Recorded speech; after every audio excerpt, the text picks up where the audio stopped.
عبد العزيز الهواري 67 سنة.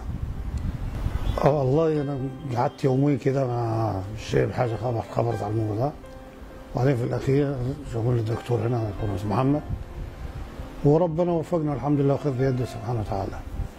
رحلة كده حوالي 9 شهور.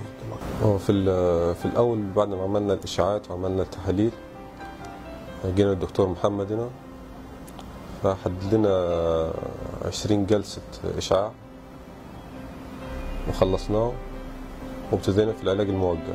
أخذنا 4 جرعات والحمد لله. يعني بعد ما أخذنا ال4 جرعات عملنا الإشعاعات برضه تاني، فالمفروض كان في زرع النخاع، فجدي رفض يعني طبعا،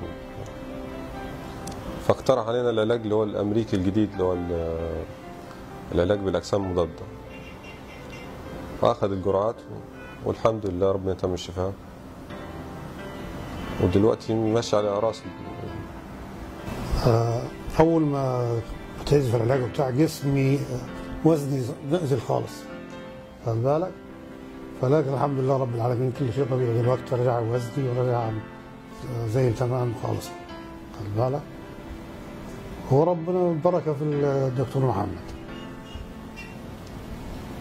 ماشيين على الراس دلوقتي وماشيين طبيعي خالص، كأنه مرض طبيعي بالسكر بالظبط كده، مع بعض نقدر